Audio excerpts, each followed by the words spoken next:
sa kanyang panahon. Paano nga ba magiging matatag sa gitna ng dumarating na mga pagsubok sa buhay? Mga kaibigan, narito po ang naging karanasan ni Esther sa ating dulang sa kanyang panahon.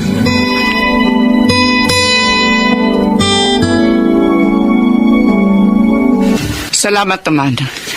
Iiwan mo na kami ng mga anak mo, Ador. Araw-araw wala akong inasam kundi ang ganitong pagkakataon.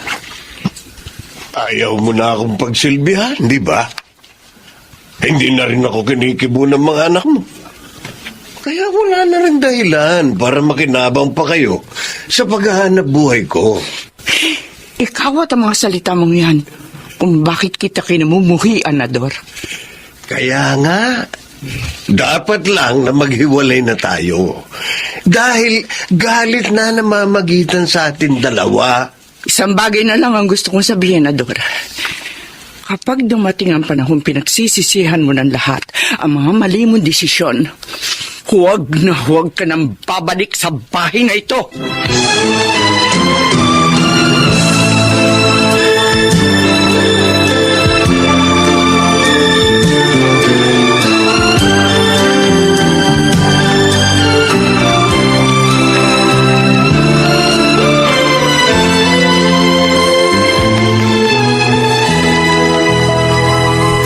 Pagbukas ko nitong pwesto ng Tianggi kanina, nakita ko si Ador na sumakay ng tricycle papaalis. Ang laki ng dalambag, ah. Nako, mabuti naman at pinalayaan niya na si Esther sa konsumisyon mula sa kawalang hiyaan niya. Parang ganun lang kadali sa kanya na talikuran ng kanyang mag-iina. May nabuntis nga kasing menor de edad. Malapit sa pabrika ng mga yero na pinapasukan niya. Pinagbabantaan siya ng pamilyang papatayin kung hindi niya pakikisamahan yung batang babae. Akala yata ng mga partido napakalaki ng sinasahod doon ng hudas. Kung bakit kasi ayaw ng payapang pamumuhay, Mas pinipili pa yung masasamang bisyo at gawain kisa sa pamilya. Sa isang banda ayos na rin yung inabandonan niya yung kanyang mag-ina. Dahil tiyak na mas giginhawa pa ang buhay ni Esther at mga anak kung wala yung presensya ng taksil.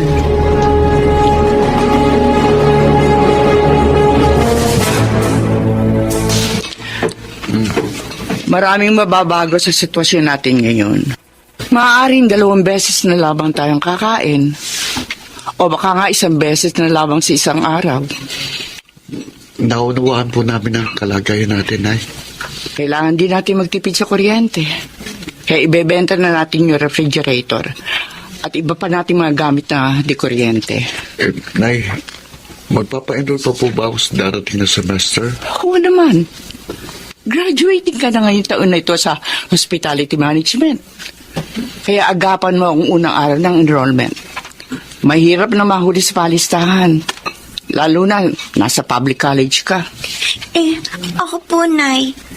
Sana hindi po ako mahinto sa pag-aaral. Graduating na po ako ng senior high school. Gustong-gusto ko rin pong mag-college gaya ni Kuya. Walang hihinto sa inyo sa pag-aaral. Pinapangako ko yan sa inyo. Kahit pa anong hirap ang danasin natin, hindi ko isasakripisyo ang inyong edukasyon.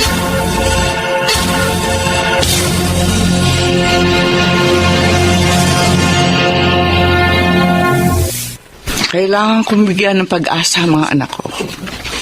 Kahit wala akong pinangahawakang mapagkukunan ng itutusto sa kanilang mga pag-aaral, Simona. Kailangan kong gawin yun upang hindi sila panghinaan ng loob sa sitwasyon namin ngayon. Hindi natutulog ang Diyos, Esther. Siguro lang, dagdagan mo pa ang iyong mga panalangin at gampanan mong mabuti ang iyong mga tungkulin para matanggap ang kanyang mga pagpapala. Maganda ang iyong mga hangarin para sa iyong mga anak. Kaya makatitiyak kang diringgin at tutulungan kanya sa tuwina.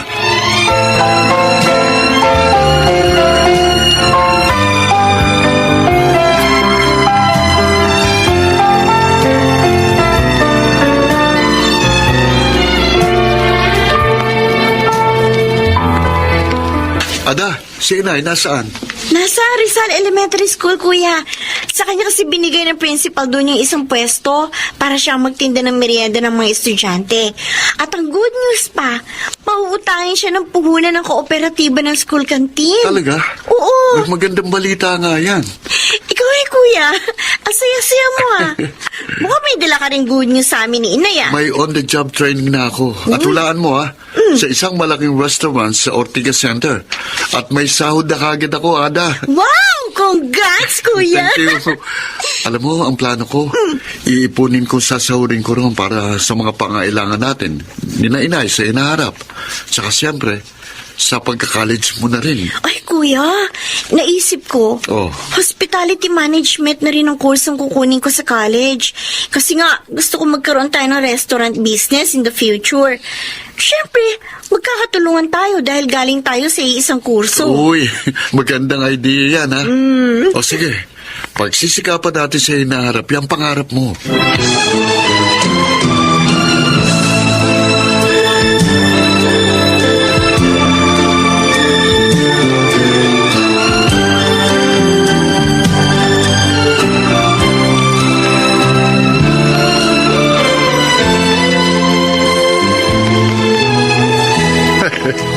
Nakatutuwang malaman na sunod-sunod ang mga swerteng dumarating sa mag-iinang Esther. Ano, si Mana? Oo. Kahit papano maginhawa ang buhay nila ngayon. Wag naman sanang biglang sumbulpot si Ador. Tiyak, magugulo na naman ang mga buhay nila. Ay nako, Domeng. Huwag mo nga mabanggit-banggit ang pangalan ng Judas na yun. Baka marinig ka ng masasamang espiritu. Magkatotoo pa yung sinasabi mo.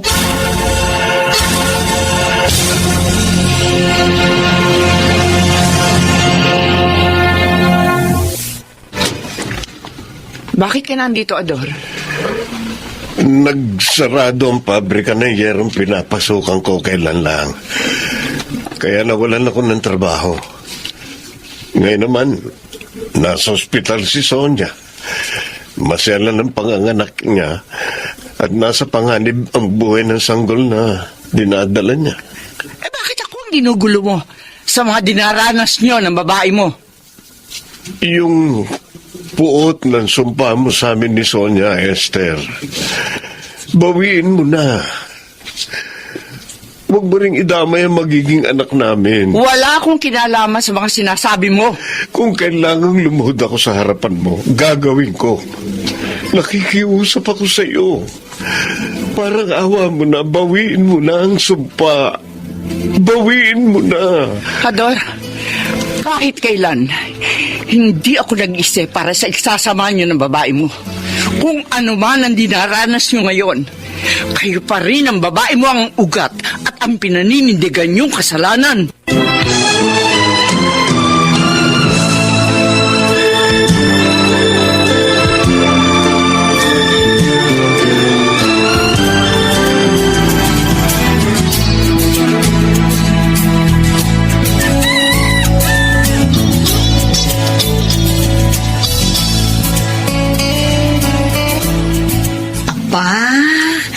Tingnan mo nga naman Esther. Kay bilis ng panahon. Ngayon na ipagawa na ng mga anak mo ang bahay ninyo. At 4 na palapag pa, ha? At kasalukuyan din ginagawa yung pwesto ng pagtatayuan nilang restaurant, si Mona. Aba, talaga? Oo. Yun ang isa sa mga pangarap nila magkapatid. Ang magkaroon ng isang negosyong pampamilya na pagtutulungan nilang palaguin. Ako, naiiyak talaga ako sa tuwa. Sa tagumpay ninyong mag-iina. Masayang-masaya kami ni Domeng para sa inyo.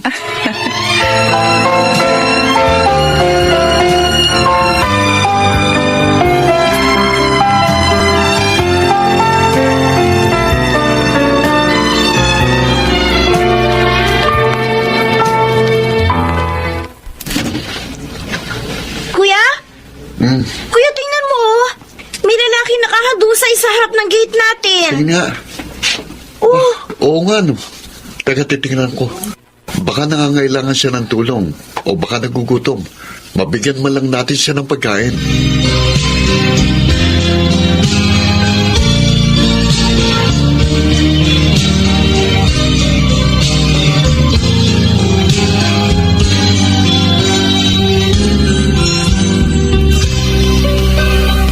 Isuko niya responsibilidad niya sa atin. Tinanggap ko yun. Nirespeto. Tinapat na kami ng doktor mula sa pinagdala naming ospital sa kanya, Nay. Nasa fatal stage ng kanyang liver cirrhosis. Hindi na niya kakayanin kahit pa ng liver transplant. Sabi pa rin ng doktor, Nay. Mahaba na po ang isang buwang mabubuhay pa si Itay.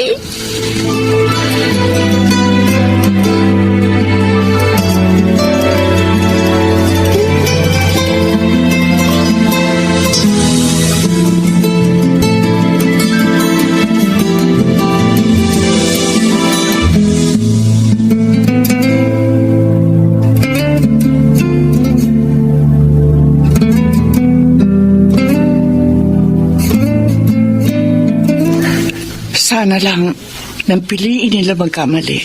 Ginugol pa rin nila na may katuturan ang kanilang mga buhay.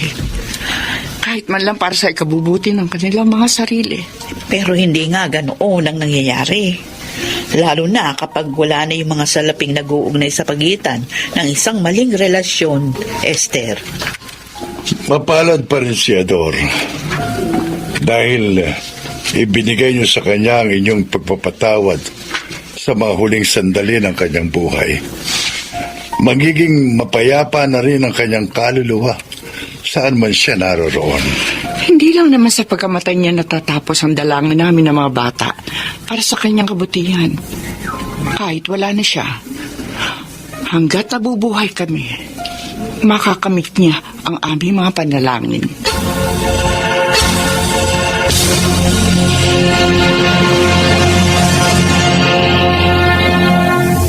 Sa kanyang panahon, marami ang nakapagpapaligaya sa tao. Salapi, mga bagay na material at marami pang iba. Subalit may kabuluhan nga ba ang lahat ng iyon? Mga kaibigan, naririto po at ating pakinggan ang naging karanasan ni Cielo sa ating dunang sa kanyang panahon.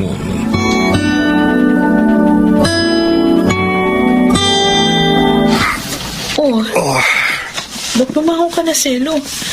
Hindi ka pa ganong nakakatulog, ah. Nakatulog na rin ako. 2 oras nga lang. Pero pwede na yun. Kaya ko nang mamasada ng jeep. Napuyat ka dahil sa pagsama mo kay Intoy sa ospital. Dahil nga nanganak yung asawa niya. Huwag mo nang alalahanin yun. Kaya ko ang sarili ko. Sige na, kumain na tayo. Para maihatid na kita doon sa eskwelahang pinagtuturuan mo.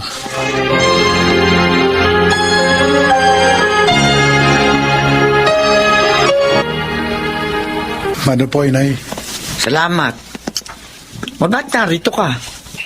Hindi ka pumasada ng jeep mo? Kung ano kasi, Alam ko na. Sira uli yung sasakyan mo, no? gagawin ko nga ho. Para mamayang makapatanghali. Makapagmasada ako. Nay, eto po yung kape niyo. Baka naman wala na kayong kape at asukal dahil wala na kayong pambili. Sira pa naman ang sasakyan nito si Cielo. Meron naman po, Nay. Nay, may iwan ko muna kayo. Gagawin ko na yung jeep ko. Yan talagang asawa mo. Marunong lang umiwas. Pero hindi marunong dumiskarte sa buhay. Hindi man lang mag-abroad nang umasenso naman kayo. Kahit naman mahirap lang kami, hindi naman kami sumasala sa oras. At nakakapag-aral ng maayos yung 2 naming anak. Ang gusto ko, guminhawa naman kayo. Oh, Pati ikaw, nahawa na rin dyan sa ugali ng asawa mo. Walang pangarap sa buhay. Nay, maligaya ho kami kahit hindi kami mayaman. Ay, sus! At hindi ko po pinagsisisihan na nagpakasal ako kay Cielo. Isa siyang mapagmahal at responsableng asawa. At mabuting tao. Ay, nako, bahala ka na nga. Pag nagipit kayo, ha, malalaman mo rin na tama itong nanay mo.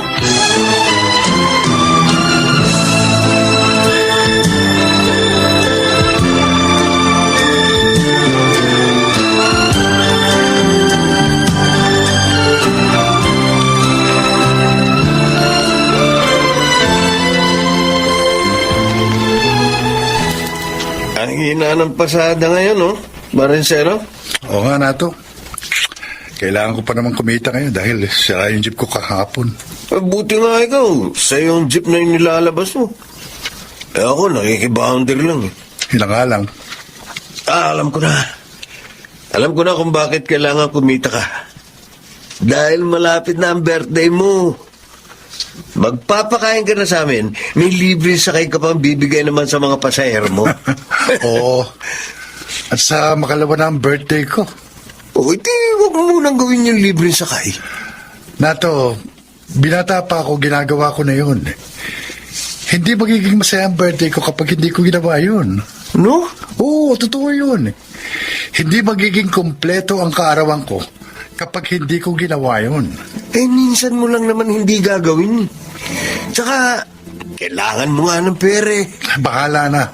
May awa ang Diyos. Mairaraos ko rin yun. Basta itutuloy ko pa rin ang nakagawian ko na.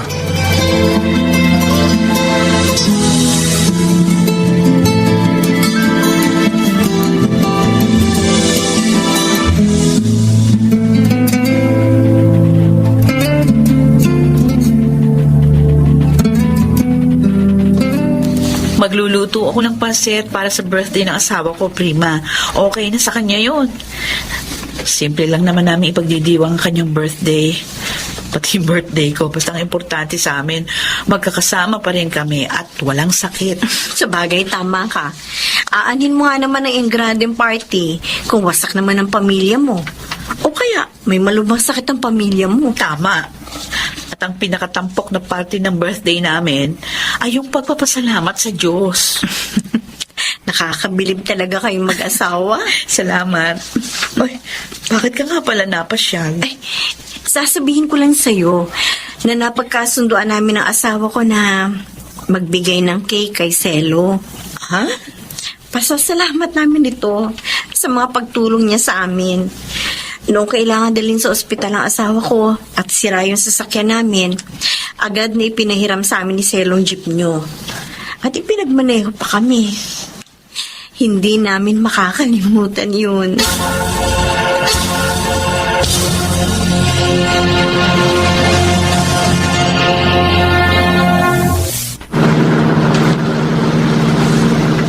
Mga, ito pong bayad ko, oh. Diyan sa may ospital lang po. Ay, nako. Huwag na po kayo magbayad, sir. Ah, ho? Bakit may libreng sakayo kayo? Manong! Hindi naman po Pasko ngayon ah. Oo. Yung iba kasi nagbibigay ng libreng sakay kapag Pasko. Birthday ko ngayon, mga sir. Uy, Ha? At mula pa nung binata ako, tuwing birthday ko, nagbibigay ako ng libreng sakay sa mga pasahero ko. Naku, bait nyo naman, Brad. Nagagawa nyo pang magbahagi ng tulong sa kapwa kahit mahirap ang trabaho nyo. Happy birthday, ho! Oh, salamat po. anong kakabilib lamang po kayo? Happy birthday po. Maraming salamat po. Oh, napakasaya ko. Tuwing kaarawan ko, maraming mga bumabate at nakikipagsaya sa akin. Happy birthday, ho! Oh, thank you, thank you. Ilagpas nyo na ako sa ospital.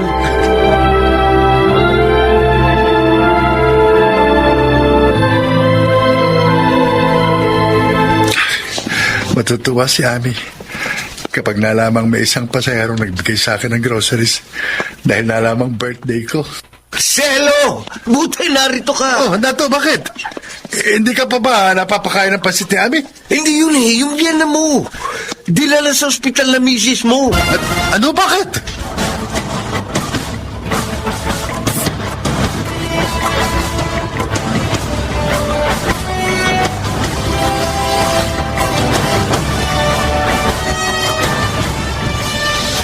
Salo! Salamat na rito ka na. Ami, kumusta na si inay? Sabi ng doktor, mabuti na lang daw nadala siya agad dito sa ospital. Ano na kalagayan niya ngayon? Inooperahan na siya ngayon sa appendix. Oh, salamat naman.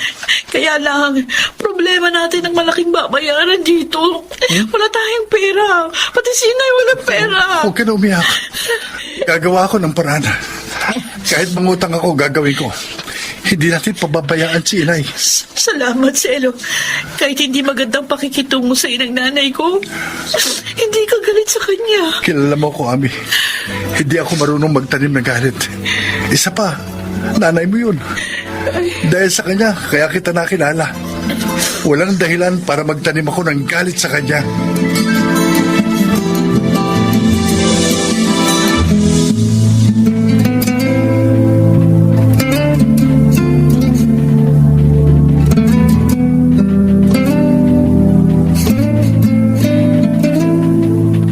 Dok, ako po ang anak ng pasyente. Siya naman po ang asawa ko, si Selo. Okay. Oh, kumusta po, Mang Selo? Natutuwa akong makita kayo uli. Ho, nagkita na tayo? Oo.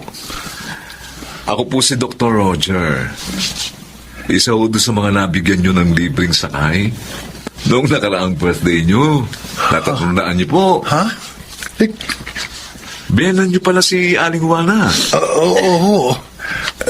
Dito pala kayo nagtatrabaho. Ay, matagal na po.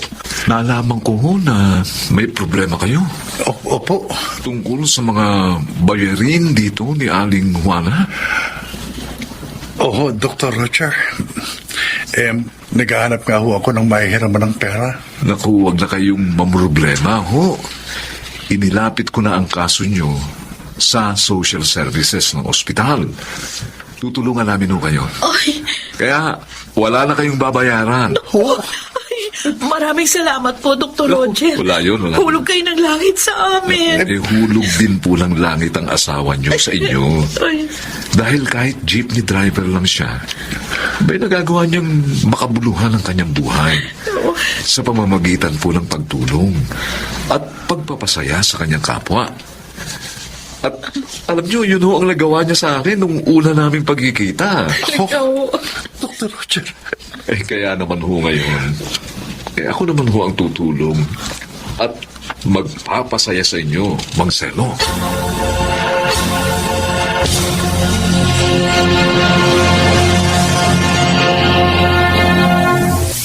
Kumusta na si Aling Juana, Ami? Ay, malakas na siya, Prima.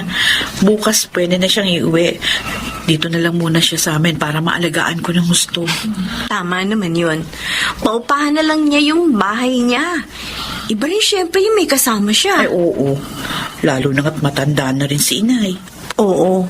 Ay, kaya nga pala ako nagpunta rito para ibigay sa inyo ni Selo ang sobrang ito. Ay, ano yan? Para saan? Nag-usap-usap kaming lahat ng mga natulungan ni Selo. Nag-ambagan kami para makalikom ng halaga na maitutulong sa inyo. Ginawa niyo yun? Oo. Mabait kasi ang asawa mo. Matulungin. Kahit hindi niya birthday. Kaya ngayon, siya naman ang nangangailangan ng tulong. Gusto naming damayan naman siya. Oh, salamat, Prima. Pakisabi na rin doon sa lahat ng tumulong. Maraming salamat. Siguradong matutuwa na to si Selo sa ginawa ninyo.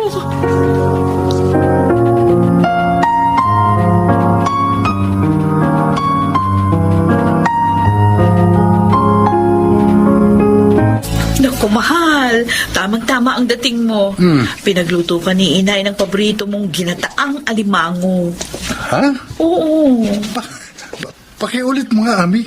At Baka kasi nagkamali lang ako ng dilig. hindi, tama yung narinig mo. Talagang si inay ang nagluto ng paborito mong ulam. Ha? Sasalamat ko yan sa iyo, Manugang, dahil sa tulong mo sa akin. Ho! Si inay, wala ho yun. Tama lang naman na tulungan ko kayo. Dahil nanay kayo ng asawa ko. At dahil mahal ko siya, mahalaga rin sa akin ang mahalaga sa kanya. Napakaganda talaga ng puso mo. Mapalad ako. Ikaw ang naging manugang ko.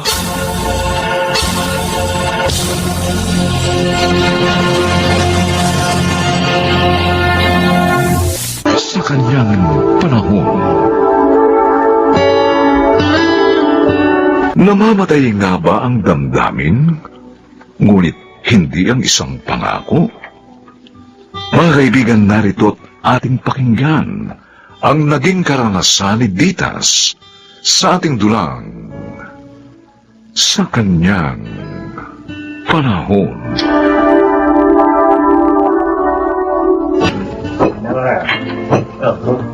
Madel. Ha?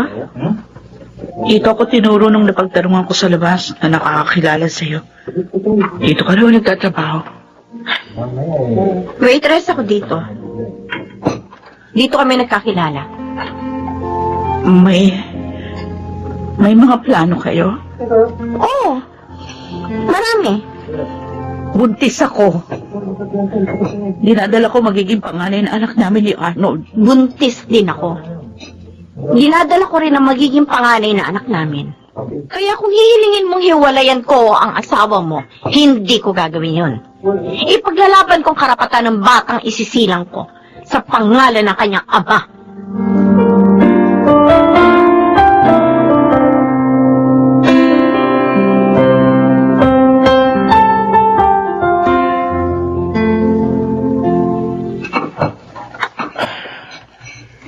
Ilang linggo na yatang hindi nagagawi rito sina Arnold at Ditas. Celia. Dati-rati kapag galing sila sa pagsisimba, sumasaglit sila rito. Baka nga kasi abala sa bagong negosyo niyang meat delivery si Arnold. Yun muna naisip niyang pasamantalang pagkakakitaan na magsara ang tindahan niya ng cleaning products dahil sa pandemya. Marami talagang pinabagsak na negosyo ang pandemya. Sana lang makabalik siya sa pagninegosyo kapag maayos na ang ekonomiya. Mabuti na nga lang, matatag ang profesyon ni Ditas. Nakapagturo pa rin siya sa online kahit na mayroong pandemya. Pero hindi sila po pwedeng mawalan ng trabaho. Lalo na nga, nagdadalang tao na manugang natin. Ha? Talaga? Buntis na si Ditas. Magkakaapo na tayo, Celia. Oo, Jaime. At excited na ako sa magiging apo natin. Aba, kapag isinilang na siya ni Ditas, hindi maaaring hindi nila ipahiram sa atin ang ating apo. O kaya naman, dahil pareho silang abala sa trabaho, walang problema. Kahit tayo na mag-alaga sa bata.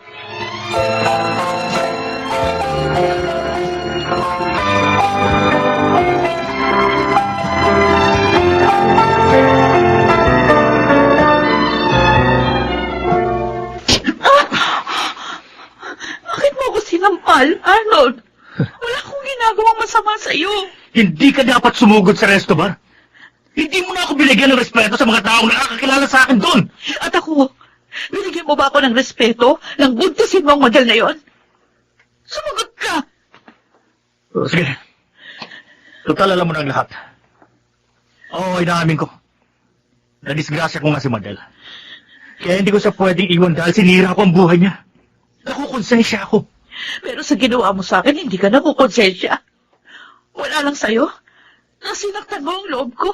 At sa halip kami na magiging anak mo ang iiwan mo kaysa sa babaeng yun.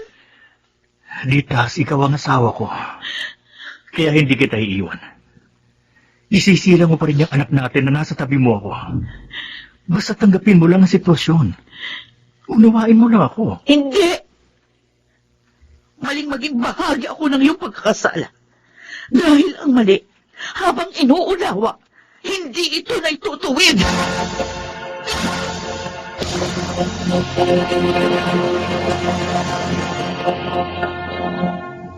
Marami kang ipinangako sa akin, Arnold.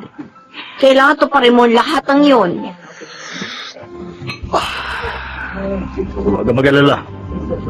Malaki ang hatian namin ni Alan sa kinikita sa milk delivery. Kayang-kaya kong tustusan ang lahat ng gusto mo. Maghanap na rin ako ng apartment na lilipatan natin. Siyempre naman, para may privacy naman tayo. Hindi yung kung saan-saan lang tayo nag-check-in. Sige. Sabihin mo lang sa akin kapag nakakita ka na. Para mabigyan kita ng pang-down payment. At saka, naisip ko, umalis na rin ako dito sa trabaho. Anong liit-liit lang naman ang sahod ko rito eh. Nai-stress pa ako sa mga makukulit na customers.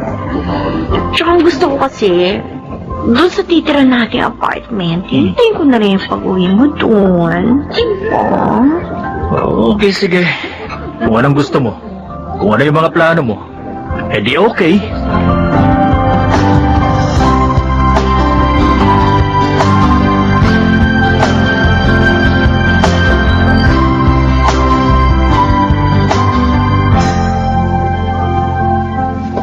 Naiisip ko kasi, Jaime, baka nga nahihirapan ng kumilos si Dita dahil sa kanya pinagbubuntis. Kaya hindi na sila makadalaw sa atin. Mabuti pa siguro tayo nang dumanaw sa kanila, Celia. Sige. Parahin mo na yung paparating na tricycle. Ay, Para maaga tayo makarating doon. Naiinip na rin akong makipagbalitaan sa mag-asawa.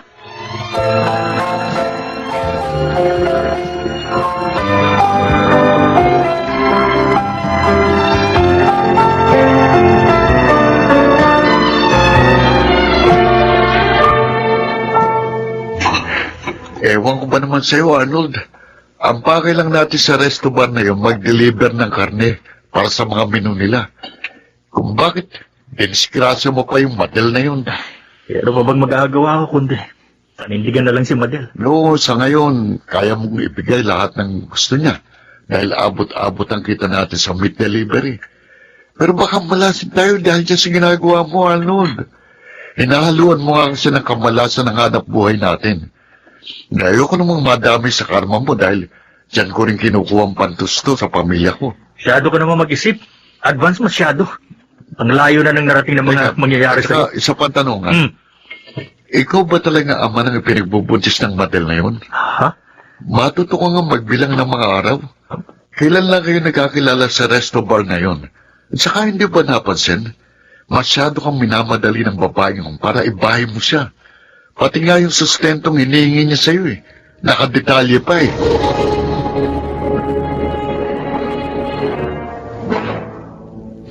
So ngayon, gulong-gulo na ang isip mo sa problemang pinasok mo. Kaya ang pinaka-option mo, hiwalayan ako, ganon? Ano yun? Bumubuo ka ng sarili mong buhay na hindi na akong kasama? Ayaw mo na akong kausapin, di ba? Ayaw mo na rin akong pagsilbihan. Para na lang tayo mga estranghero sa bahay na to. Eh di maghiwalay na tayo. Ikaw at ang mga desisyon mo pang sarili lang. Mulat sa pool, pagod na akong unawain ka. Kaya nga maghiwalay na tayo. Para hindi ka na mapagod na unawain ako. Tutal, malakas ka. Matalino ka. Kayang-kaya mo na magdalyan ang sarili mo, hindi ba? Kung para sa tamang iisipin mo, hindi mahirap ang magdesisyon. Pero kung para sa pansarili kaligayahan mo lang ang paiiralin mo, hindi ka pa rin magkakaroon ng inaakala mong kapanatagan. Dahil simula pa lang yun ng mas magulong buhay na pinili mo. Teka! Nag-aaway ba kayo mag-asawa? Ha? Doon pa lang kasi sa may pintuan, dinig na namin ang pagtataasan niyo ng mga boses. At ano yung kanina pa namin naririnig na hiwalay, ha? Habang papasok kami rito. Ano yung maghihiwalay na kayo?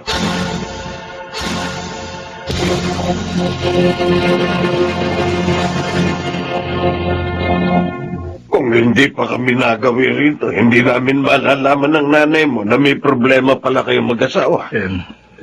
Tay, Nay, ano ko kasi, nakabuntis ako ng ibang babae.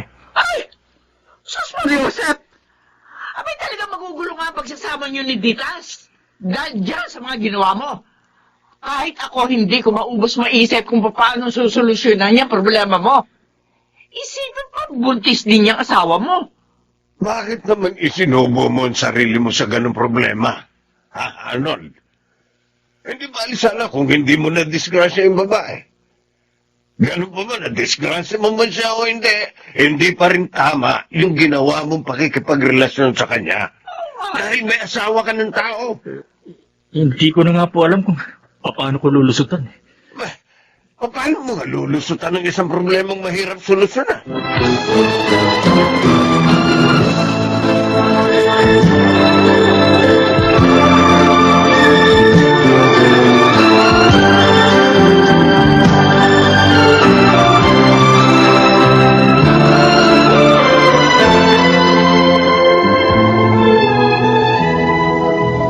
Madel, ano yung narinig kong usapan yun ng lalaking yun?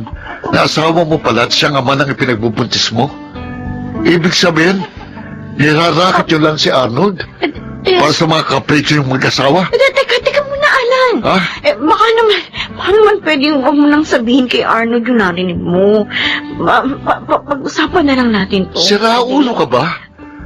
Halos magpakamatay na nga si Arnold dahil sa kaiisip kung anong gagawin sa buhay niya. Pagkatapos, gusto mo pa akong idamay sa panluloko mo sa kanya? Alan. Iligay mo ito sa tuktok mo, Madel. Hindi lahat ng tao katulad ng paraan ng pag-iisip mo.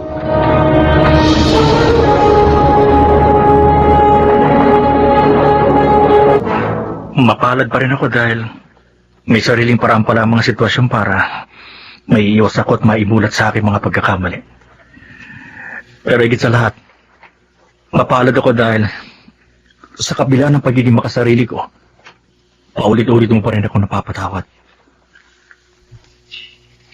May mga pagkakamali rin naman ako. Minsan, hindi kita iniintindi. Hindi kita pinakikinggan. Tulad ng malugi yung cleaning products mo. Hindi ko naramdaman yung sakit na iniwan nun sa'yo. Kasi nga, puro paninising ginawa ko. Isip ko nga, baka nga mahirap ako maging asawa. Patawarin mo rin ako, Ditas. Kung hindi ko mo nasasabi sa'yo, mahal kita. O naipapadamang mahal kita. Pero ang totoo, mahal na mahal kita, Titas. Kahit naman nagbago tayo sa isa't isa. Hindi naman nababago yung pangakong pinitiwan natin noon sa harap ng altar. Ako, yun yung pinanghahawakan ko. Kung bakit hindi ako po pwedeng tumigil na mahalin ka, Arnold.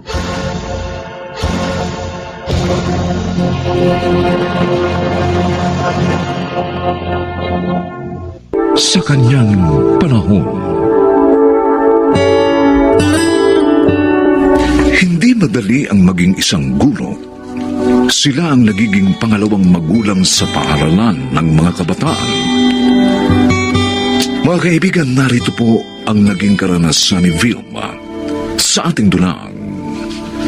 Sa kanyang panahon.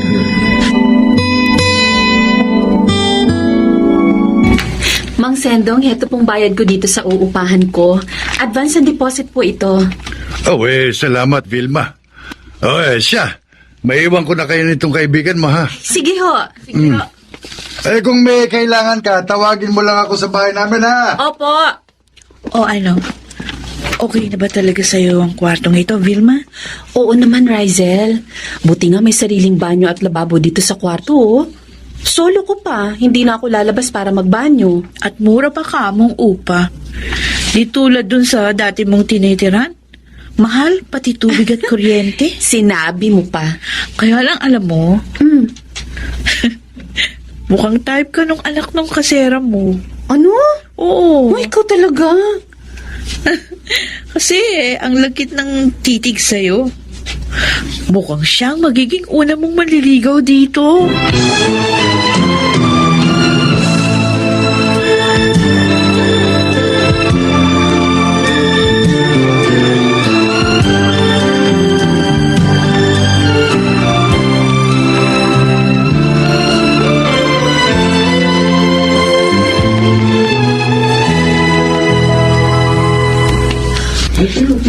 Chinchin, Ay, kayo po pala, Ma'am Sandoval. bakit mamon na naman ang tanghalian mo?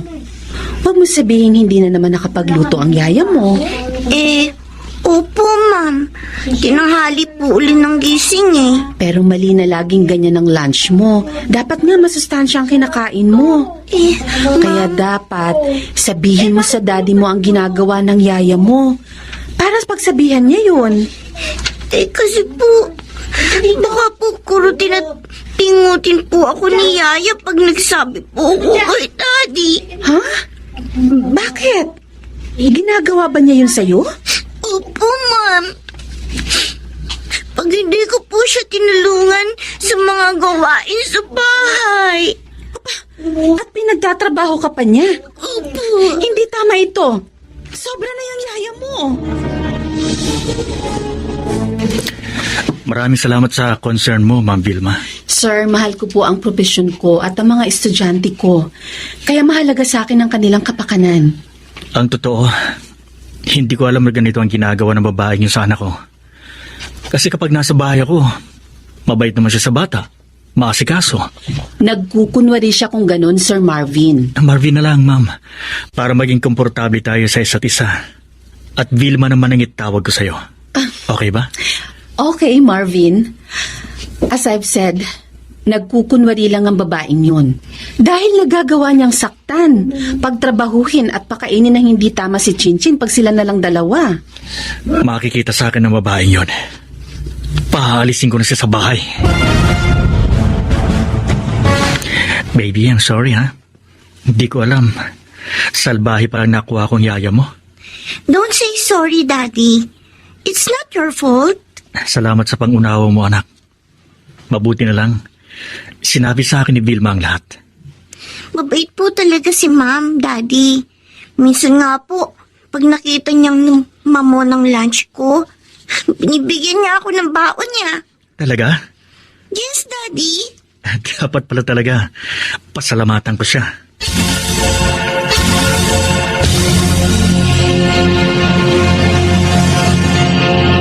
Gwapo pala ng daddy ni Chinchin, Vilma. Mayaman, ha? Kaya lang wala ng asawa. Kasi nga, namatay ang misis niya sa pagsilang kay Chinchin. Kawawa naman ang batang yun. Hindi niya naramdaman ang pagmamahal ng isang ina. Tapos, salbahe pa yung naging yaya niya. Ay, tama ka. Kaya nga, magaang ang loob ko sa batang yun. Dahil naaawa ko sa kanya, bukod pa sa mabait at matalinong bata. Uy! Yung anak nung kasera mo, ayun o. Ha? Mukhang inaabangan ka. Parang lasing. Hi, Vilma. Pauwi na ba kayo? Oo, Primo. Ganon. Sige. Ingat sa paglakad, ha. At saka minsan, dadalawin kita sa bahay mo. Sasamahan kita doon, ha?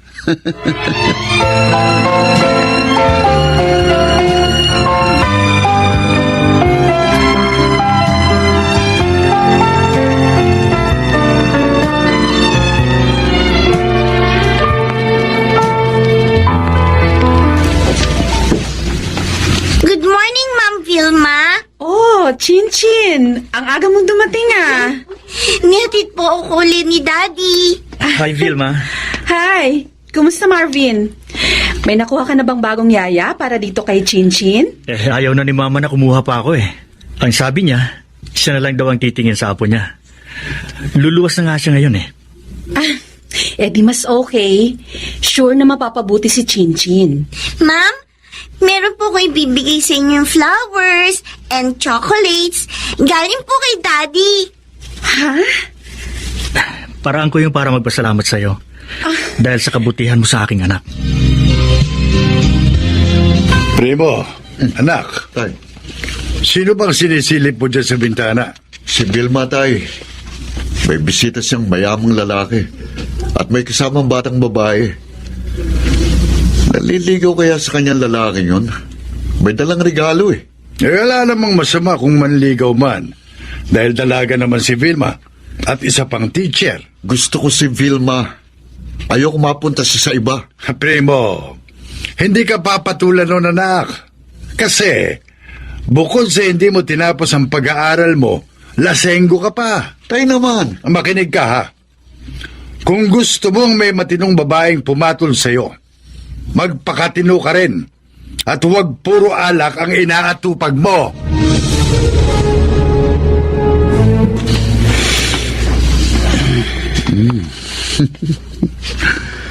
Tulog na tulog ang mahalik ko. Hindi niya alam. Nakapasok na ako dito sa kwarto niya. Magiging akin ka ngayon, Vilma. At kapag pumalag ka, ang bote ng alak na itong ipapalo ko sa'yo. Huh? Bilis mo naman. Primo, Ako nga, Vilma. Oh, di ba sabi ko sa'yo noon, dadalawin kita minsan dito? Narito na ako ngayon. Sasamahan kita. Wag, Primo! Maawa ka sa akin! Ikaw ang maawa sa akin. Noon pa akong patay na patay sa'yo. Huwag ka sumigaw. Tulungan niyo ako! Vilma! Tumahimik ka!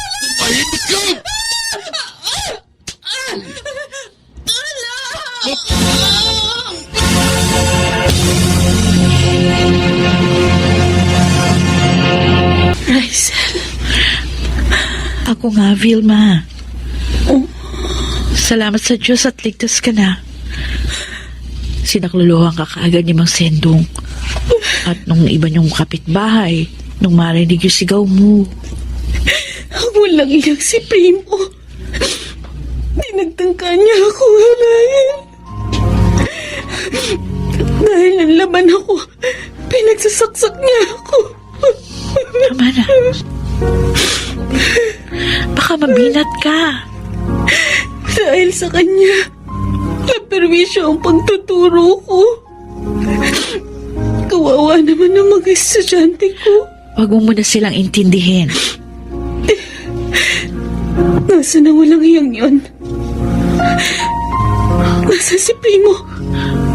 Mismong si Mang Sendong ang nagsuko sa kanya sa mga pulis. Mabuti naman at hindi siya kinonsinti. Alam ko mabuti kang tao. Tapat sa propesyon. Kaya hindi ka pinabayaan ng Diyos. Alam na nga pala sa school yung nangyari. Bukas, dadalaw yung mga estudyante mo. Pati na yung ibang mga teacher. Sina Chinchin at Marvin naman, darating uli mamaya. Uli? Oo. Lagi silang nandito nung wala ka pang malay at binabantayan ka.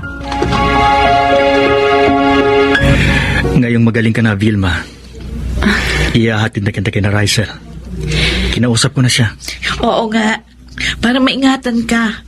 Aba, mahirap na. Tsaka iba na yung lagi kang may kasama sa bahay. Mukhang kayo na nagplano para sa akin, ha? Tama ka. Doon ka na muna titira. Habang hindi pa tayo na ikakasal. Ano? Grabe ka, ha? Hindi pa nga kita sinasagot kasi agad yung sinasabi mo. Sasagutin mo din naman ako, di ba? Dahil mahal mo rin ako. Alam ko yun. Kaya nga, pinangatawanan ko na nobyo mo ako. Sa harap ni na Mang Sendong. Ganon? Oo. Grabe ka, ha? Binantayan mo lang ako. Alam mo na agad ang feelings ko. Di ba totoo naman? Huwag kang mag-alala. Di naman kita pipigilan magturo eh. Kahit mag-asawa na tayo. Talaga? Totoo? Totoong totoo. Dahil mahal ko rin ang profesyon mo.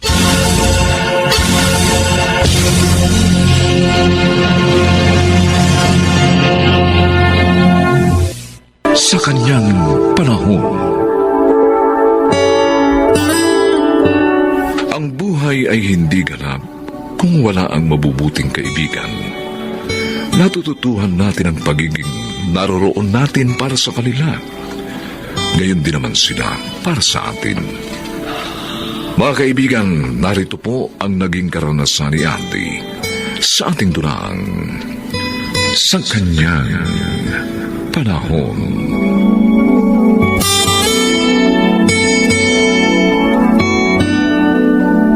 Oh, heto pa ang kanin at menudo, Andy.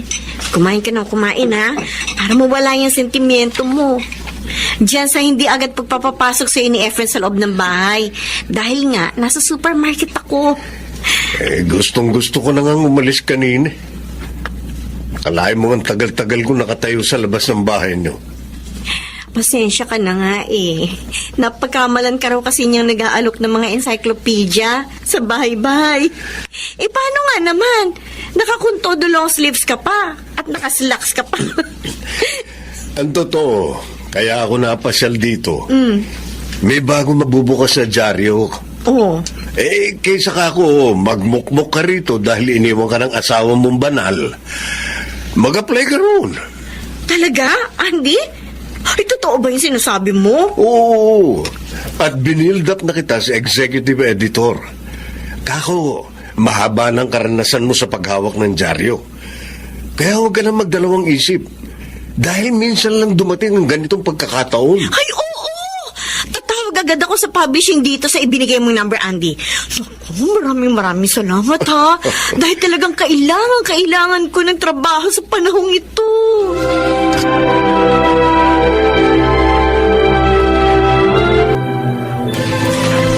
Akala ko ba nandito si Andy? Katext ko ah. Ang sabi niya, idiretso ko na rito yung mga pinabili niyang prutas para sa'yo. Sasaglitin daw niya sa Binondo si Bianca. May bubuksan daw kasing bagong dyaryo pag-a-applyin niya doon. Yan ang ikinatutuwa ko dyan sa asawa mo. Basta may bagong oportunidad, hindi maaring hindi niya ibahagi sa mga kaibigan niya. Nangihinayang daw po kasi siya sa potensyal ni Bianca. Marami daw kung po pwedeng maging trabaho sa dyaryo. Ay, oo naman. Matalino si Bianca. Minalas lang talaga sa napangasawa. Alam mo ba no isang araw, nasasalubong ko lang sa asawa niya. May kaakbay na naman buntes. Minor de edad pa yata. Si Andy naman hunay. Itong mga huling araw, halos madaling araw na ako umuwi. Eh kasi nga kabuanan mo na. Kaya kayod marino yung asawa mo. Hindi mo ba nakita?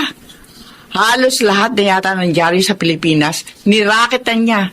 Kahit anong dyaryo ang buklatin mo, abay naroon yung mga drawing niya.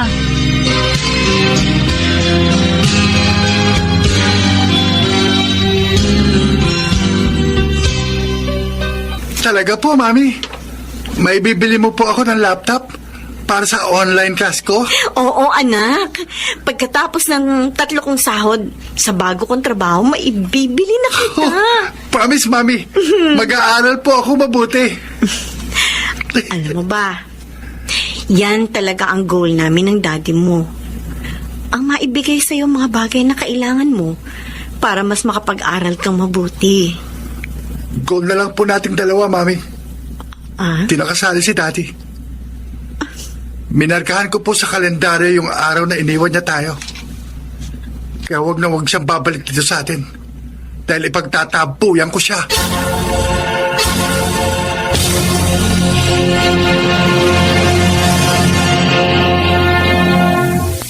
Ano ikaw mo, Hana?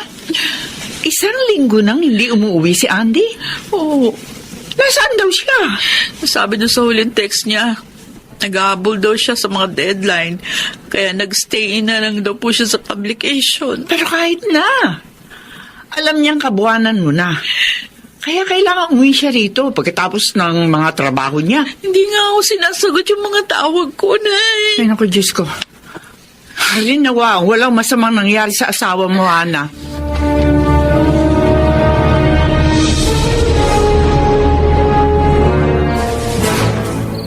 Mami! Mami! Oh, Ay, nasa lubong ko po sa labas si Tito Andy. Papunta rito sa atin. oh. Andy, bakit may dala kang malaking bag? At saka bakit ganyan ang ayos mo? Parang kang haggard na haggard. Desidido na ako, Bianca. Sasama na ako kay Nori. Ha? Ngayong gabi ang usapan namin magkikita sa ibinigay niyang address na pagmamayari niyang mansyon. Teka muna. Sinong Nori? At anong ibig mo sabihin, sasama ka na sa kanya? Nakilala ko si Nori sa isang entertainment club sa Tomas Morato. Unang kita pa lang namin, nahulog na ang loob ko sa kanya. Pero yun ang una't huli namin pagkikita.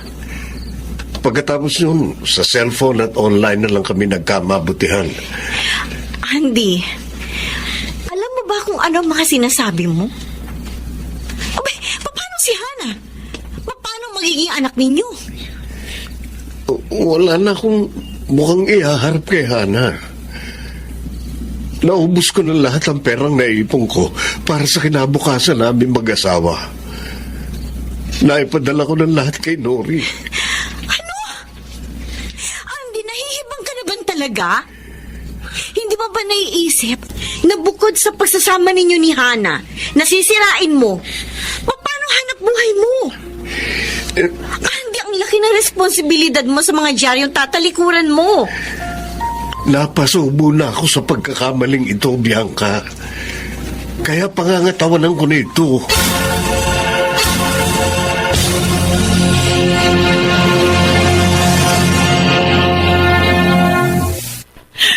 Hana! Hala, bitiwan mong bote ng laso na yan. Parang awa mo na. Makinig ka sa akin. Madadamay pati sanggol na nasa sinapupunan. Yan ang nga gusto kong mangyari, Nay. Mawala na kaming pareho sa mundong ito. Parang dobling hirap ng kalooban ng danasin ni Andy sa ginawa niyang pag-iwan sa amin ng magiging anak niya. Hindi ba naman natin alam kung anong talaga nangyari sa asawa mo? Tumawag si Bianca. Nangako siyang iuwi rito si Andy ano man ang mangyari. Bakit bigla na lang siya hindi umuwi? Wala naman akong ginawang masama sa kanya. Sinikap ko namang maging mabuting asawa sa pagitan ng pagsasama namin.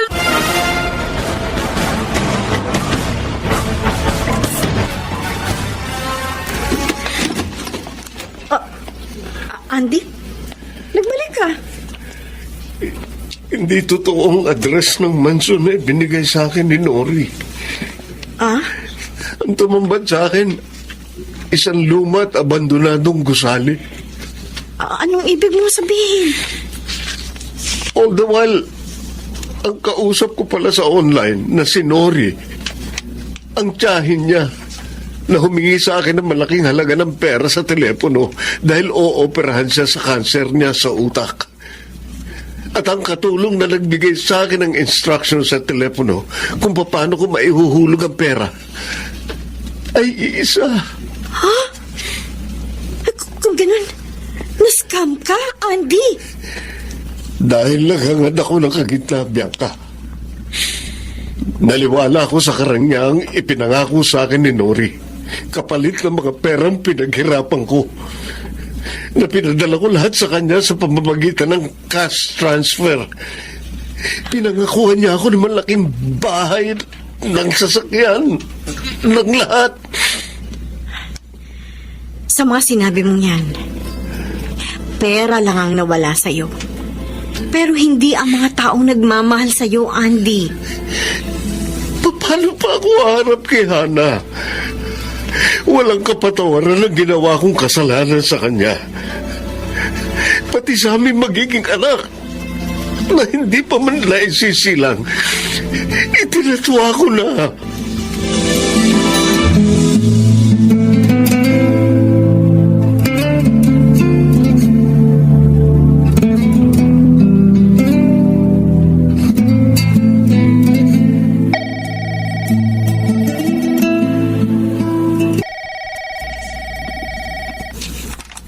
Hello? Oh, sandali ha. Bianca, si Andy nasa kabilang linya. Kakusapin ka raw niya. Oh, sige, sandali, ha? Salamat, Nelson. Okay. Hello? Bianca? Oh, Andy. Ano, kumusta ka na? Hindi ka pa rin ba magre-report dito sa dyaryo? Siguro, simula next week, regular na ako magre-report dyan. Aba, good news yan, ah. Good news yan para kay Nelson. Masasabayan mo siya sa layout ng pahina mo habang nagdo-drawing ka. Bianca, salamat ha. Salamat saan? Sa pagmumulat mo sa aking pagkakamali. Sus! Kalimutan mo na nga mga bagay na yon. Ang pinakamagagawa mo ngayon, mag-focus ka ulit sa mga obligasyon mo, sa mga dyaryo mo. Seryoso. Maraming salamat. Kundi dahil sa'yo, hindi mo rin maibabalik ang tiwala sa akin ni Hana. Ikaw ang dahilan sa muling pagkabuo ng aming pagsasama. Andy, ikaw ang susi sa hinarap mong malaking pagbabago sa buhay niyo ni Hana. Ikaw at ang iyong magagandang pananaw. Dati nang mabuti ang iyong puso, kaya sa pagkamulat ka pa rin dadalhin at dadalhin na yung mga desisyon.